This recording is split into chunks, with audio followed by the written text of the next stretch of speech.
नवी मुंबईमध्ये पहिल्यांदाच formula for racing he car स्पर्धा आयोजित करण्यात आलेली आहे आणि ही स्पर्धा 3 वर्षांचा करार हा पालिकेतर्फे करण्यात आलेला आहे. आपण समोरचं मैदान पाहू शकतो की हे जे मैदान आहे गेल्या अनेक वर्षां मैदान हे अस्तित्वात आहे आणि या ठिकाणी स्थानिक तरुण आहेत ते या ठिकाणी खेळत असतात. मात्र आता याच मैदानावरून कुठेतरी ही जी स्पर्धा रेसिंग ट्रॅक हा जाणार असल्याने कुठेतरी वादाच्या भोवऱ्यात सापडल्याचं विरोधकांकडून बोललं जात आहे आणि या संदर्भात आपल्यासोबत स्थानिक नगरसेवक आहेत सचिन दादा. दादा, नेमकी सध्याची परिस्थिती काय आहे? विरोधकांकडून आरोप केला जातोय का हा जो मैदान आहे जो फक्त सत्ताधारी वापर करतायत आणि खेळाडूंसाठी ही कुठेतरी वाईट गोष्ट आहे. सध्या तुमची स्थिती काय वाटते या ठिकाणी? सर्वप्रथम मी तुम्हाला सांगू इच्छितो की F4 रेसिंग आपल्या नवी मुंबईत होते, ही आपल्यासाठी अभिमानाची गोष्ट आहे. इथे नवी मुंबईचा इन्फ्रास्ट्रक्चर इतका चांगला आहे की आपल्याला इकडे F4 वाल्यांनी आपल्याला चूज केलं की इथे रेसिंग घ्यायची. दुसरी गोष्ट राहिला मैदानाचा विषय. मैदान काल आमचे सभागृह नेते सागरजी नाईक साहेब यांनी सांगितल्याप्रमाणे मैदानाला कुठेही काही मैदान कुठे जाणार नाही आहे. हे मैदान आमच्या स्थानिकांना, भूमिपुत्रांना, ग्रामस्थांना मिळवून देण्यासाठी सागर नाईक साहेबांनी एक लढा उभारलेला होता आणि त्यांच्या माध्यमातूनच हे मैदान आमच्यासाठी उपलब्ध झालेलं आहे. ह्या मैदानाचं नाव आहे बामनदेव झोटिंगदेव मैदान, जे आमच्या इकडे ग्रामस्थाचं लोकल मैदान आहे. आणि काल सागर नाईक साहेबांनी शब्द दिला, ज्याप्रमाणे इथे F4 रेसिंग चांगल्या प्रकारे होणार आहे त्यासाठी आपण हे ग्राउंड अवेलेबल करून देतोय इथे रेसिंग होण्यासाठी. त्याचप्रमाणे हा नवी मुंबईतला सर्वात उत्कृष्ट मैदान होईल. हे मैदान सर्वात म्हणजे इकडचं इन्फ्रा चांगलं होईल, इकडे ड्रेनेज सिस्टम लागली जाईल, इकडे फ्लडलाईट्स लागतील, इकडे लॉन उगवला जाईल. म्हणजे ग्रामस्थांना जर टेम्पररीली हे मैदान सरेंडर करायला लागतंय काही पिरियड ऑफ टाईमसाठी, त्याच्यानंतर हे मैदान त्यांना उच्च दर्जाचं बनवून भेटणार आहे. त्याच्यामुळे इथे कोणत्याही प्रकारचं अतिक्रमण होणार नाही, मैदान कुठे जाणार नाही, हा शब्द आम्हाला आमच्या नेत्यांनी सागर नाईक साहेबांनी दिलेला आहे. दुसरी गोष्ट, तुम्ही म्हटला झाडांची कत्तल वगैरे, नवी मुंबई पर्यावरणाला एकदम सिरियसली घेणारं शहर आहे. आदरणीय आमचे लोकनेते गणेशजी नाईक साहेब यांच्या मार्गदर्शनाखाली आम्ही काम करत असतो. आमच्या इथे या फॉर्म्युला F4च्या ट्रॅकच्या मध्ये आपण जे काय काम करतोय, एखादं वृक्ष मध्ये आलं, काय झाड मध्ये आलं, प्रत्येक झाड रिलोकेट केलं जातं. कोणत्याही झाडाची कत्तल नाही, काय नाही. पर्यावरणाच्या सगळ्या गोष्टी सिरियसली घेऊनच, सगळ्या गोष्टींचं धोरण आखूनच हे F4साठी आपण पुढे चाललोय. आणि साहेबांनी आम्हाला शब्द दिले, मैदान कुठे जाणार नाहीये, मैदान परत ग्रामस्थांसाठी खुलं होणार आहे, स्थानिकांसाठी उपलब्ध राहणार आहे. पण विरोधकांकडून कुठेतरी स्थानिकांना भडकवण्याचं काम सुरू केलं का? कारण पाहायला गेलं तर या ठिकाणी आंदोलनाचा देखील इशारा दिलेला आहे. बघा, तुम्हाला सांगू इच्छितो की विरोधाला विरोध होणं हे काही योग्य नाही. तुम्ही डेव्हलपमेंट सोबत जा. नवी मुंबईला F4साठी आपण का निवडलंय? इकडचा इन्फ्रा बघून, बाकी तर काय नाही.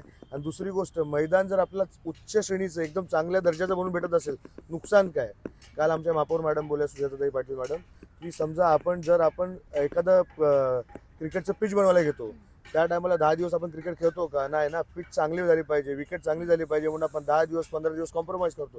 त्याचप्रमाणे आपलं पूर्ण ग्राउंड विकसित होणार आहे, एकदम नेक्स्ट लेवलचं ग्राउंड बनणार आहे. नवी मुंबईत सर्वात मोठं आणि सर्वात चांगलं ग्राउंड बनणार आहे, एकदम उच्च दर्जा, फ्लड लाईट्स, लॉन, चांगल्या प्रॅक्टिस पिचेस, हे सर्व आपल्याला बनवून भेटते. त्यासाठी थोडा कालांतर जाईल.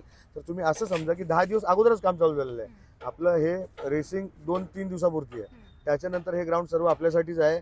इमिडिएटली आता साहेबांनी, आमच्या सभागृह नेत्यांनी हा ठरावसुद्धा, ह्या मैदानाच्या विकासाचा ठरावसुद्धा आमच्या अजेंडामध्ये घेतलेला आहे आणि तो आम्ही 20 तारखेला महासभेत मांडणार आहोत.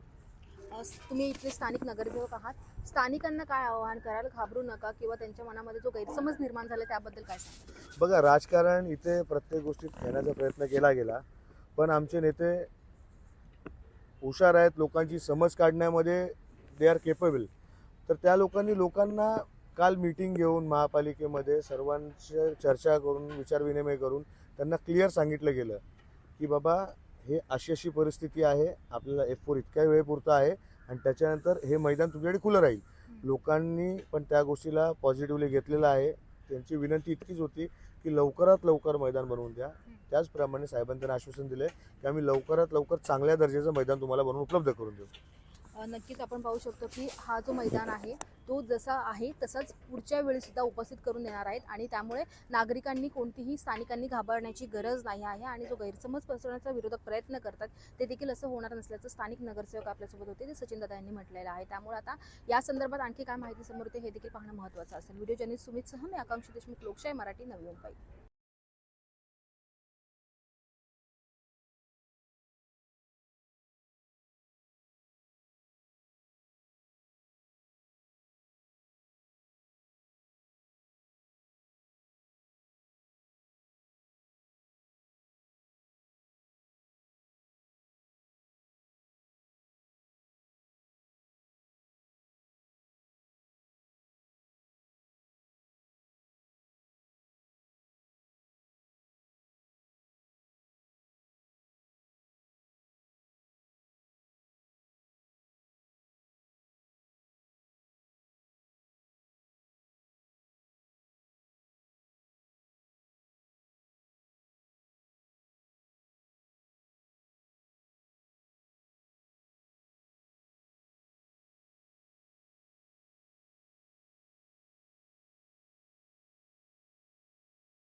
लोकशाही मराठी ऐका, पहा, जागरूक रहा.